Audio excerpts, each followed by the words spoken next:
привърженици, по-млади и по-стари.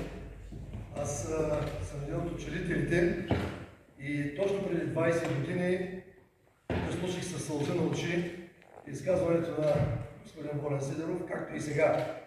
По същия начин, 20 години, който пак го слушах със сълзи на очи.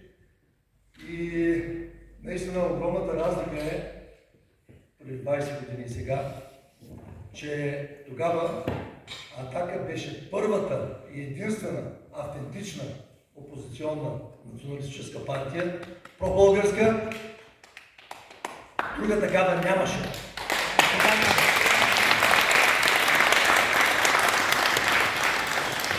За наше огромно съжаление,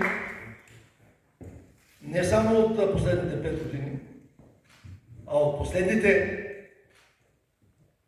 19 години, в момента, в който Атака проби крепостта на мафията, българския парламент, от тогава започнаха да мислят по какъв начин да я изкарат от парламента, защото им пречихме и бяхме неудобни. От 19 години, не от 5 години, Томи, от 19 години започна това нещо. Битката срещу Атака от всички български майкопродавци. Български и не български, разбира се.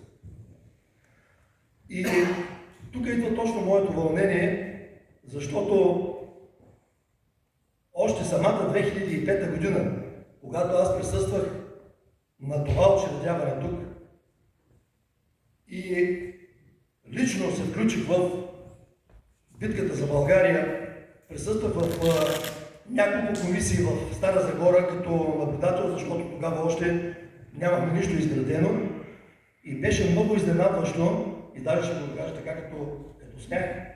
Присъствах по време на броенето от 2005 година на изборите и разни лелки там брояха в комисиите. Атака! Пак бред. Атака! Това е тази Атака! Тук само Атака не пъема. Те просто не знаеха и не бяха, както се казва на английски, аз съм американски възпитаник, от 19 години заминах за Америка и съм учил там. И казва се, хванаха Атака off-guard. Нямаха никакъв начин да противодействат на Атака.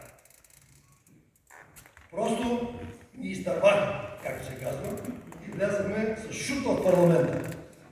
И още в момента на влизането на парламента, аз ще го припомня на господин Сидеров, един журналист каза: вие кога не сте си пил харчетата? Още веднага с влизането в парламента, те започнаха атаката срещу нас. Така ли беше, господин Сидеров? Така че атаката срещу нас не е спирала. Продължават по същия начин, който се идентифицира с Атака, да го мачкат, да се подиграват с него. Защото това е начинът, метода, по който да въздействаш срещу тези хора, които говорят истината. Хората, които говорят правдата, гледат по всякакъв начин. Това си е цяла наука. Аз съм и политолог. Всеки, който знае истината, трябва по някакъв начин да бъде смачкан и да бъде унизен, да му бъде, както се казва, видя на сметката, за да не може той да отваря очите на другите, които не знаят за какво става дума. И така, както и да е. Ние тук сме, между другото, целият общински сбор на Атака Стара Загора. Тя винаги е била жива. Никога Атака Стара Загора не е умирала. Имаме много инициативи, които сме правили през годините. Продължаваме. В момента основният проблем на Стара Загора е енергетиката, защото предполагам повече от вас знаете, че сърцето на българската енергетика, Мини Марица изток, е съсредоточена в Стара Загора, чисто физически в региона Старозагорска област. През последните години много атаки се появиха срещу мините.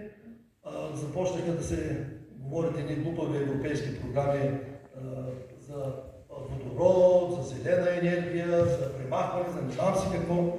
Това са чисти глупости, които ние така или иначе на които трябва да противостоим.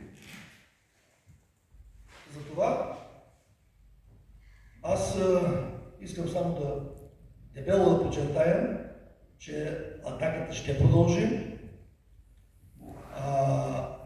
Нашите инициативи трябва да продължат за събуждане на българския народ.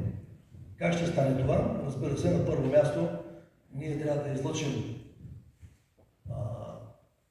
от нашите структури, ние трябва да излъчим делегати, които да присъстват за поредния конгрес. Трябва да си изберем ново, да попълним всъщност, не ново, да попълним липсите в нашия национален сбор, защото знаем, че има такива.